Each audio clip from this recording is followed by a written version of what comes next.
नमस्कार दोस्तों, एकनाथ शिंदे की सरकार को अनाथ बनाने के लिए सुप्रीम कोर्ट के सीजेआई जस्टिस डीवाई चंद्रचूड़ ने हाल ही में बड़ी पहल की है।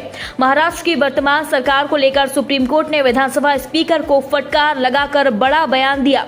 महाराष्ट्र की वर्तमान सरकार को भंग करने के भी संकेत दे दिए हैं। सुप्रीम कोर्ट ने कहा कि विधानसभा स्पीकर की जब से नियुक्ति हुई है तभी से स्पीकर पद की गरिमा के विपरीत केवल अपनी पार्टी और सरकार के लिए कार्य कर रहे हैं। इसको लेकर कोर्ट ने बड़ी नाराजगी के साथ स्पीकर को कड़ी फटकार लगाई, साथ ही जवाब भी मांगा कि विधायकों की अयोग्यता को लेकर अभी तक फैसला क्यों नहीं किया गया। क्या कारण है कि कोर्ट के आदेश के बाद भी अभी तक अमल नहीं किया गया। दोस्तों आपको बता दें, उद्धव ठाकरे की सरकार में सेंध लगाकर बीजेपी के साथ मिलकर बागी विधायकों ने उद्धव ठाकरे की अघाड़ी सरकार को गिरा दिया था और स्पीकर के साथ मिलकर नई सरकार एकनाथ के नेतृत्व में बना ली थी। एकनाथ शिंदे की इस करतूत को लेकर स्पीकर और कोर्ट का दरवाजा खटखटाया, पर तारीख के चलते मामला आगे बढ़ता चला गया। इसके बाद कोर्ट ने स्पीकर को विधायकों की योग्यता अयोग्यता पर शीघ्र निर्णय लेने के लिए कह दिया है, पर महाराष्ट्र के स्पीकर ने कोर्ट के आदेश की अवहेलना की, जिसके बाद सुप्रीम कोर्ट ने इस पूरे मामले पर सुनवाई की। दोस्तों, एकनाथ शिंदे गुट के विधायकों की अयोग्यता से संबंधित याचिका पर सुनवाई करते हुए कोर्ट ने सभी दलीलों को बड़ी ही गंभीरता से सुना। इसके बाद मुख्य न्यायाधीश डीवाई चंद्रचूड़ ने विधानसभा के स्पीकर को फटकार लगाई। उन्होंने कहा कि स्पीकर को उचित समय के भीतर निर्णय लेने का निर्देश दिया गया था, फिर भी स्पीकर ने आदेश पर गंभीरता नहीं दिखाई। दोस्तों आपको बता दें, शिकायत यह है, लंबे समय से कोर्ट में विधायकों की अयोग्यता को लेकर मामला चल रहा था। 4 महीने बीत जाने के बावजूद स्पीकर ने निर्णय लेने के लिए कोई भी कदम नहीं उठाया। 11 मई के सुप्रीम कोर्ट के फैसले के बावजूद स्पीकर ने अब तक विधायकों की अयोग्यता पर कोई भी निर्णय नहीं लिया है। इसके बाद आज सुप्रीम कोर्ट ने महाराष्ट्र स्पीकर के मामले के निपटारे को लेकर टाइमलाइन मांगी है। कोर्ट ने 2 हफ्ते की समय सीमा दी है। साथ ही कहा है कि विधायकों के कार्य, उनके आचरण, उनकी कार्यशैली मानव जीवन के लिए प्रेरणा होती है।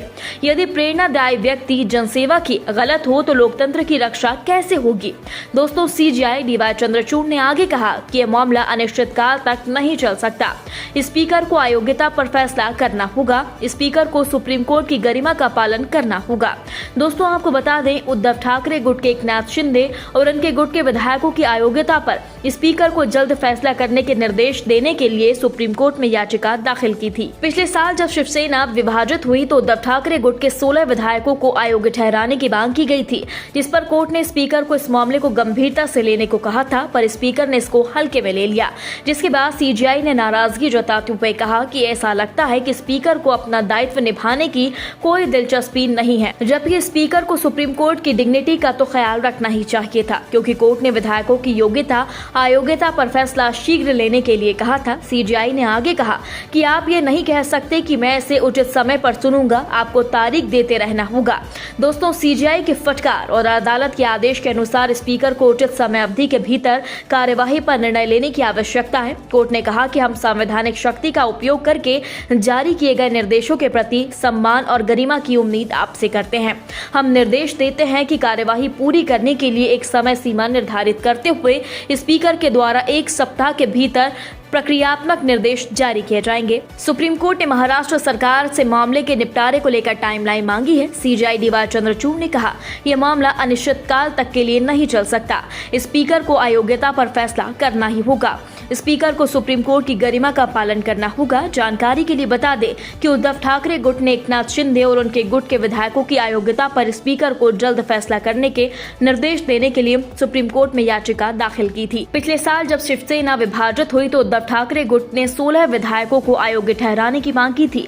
सीजेआई ने नाराजगी जताते हुए कहा कि ऐसा लगता है कि कुछ नहीं हुआ। स्पीकर को सुप्रीम कोर्ट की डिग्निटी का तो ख्याल रखना ही चाहिए था। स्पीकर को उचित समय अवधि के भीतर कार्यवाही पर निर्णय लेने की आवश्यकता है।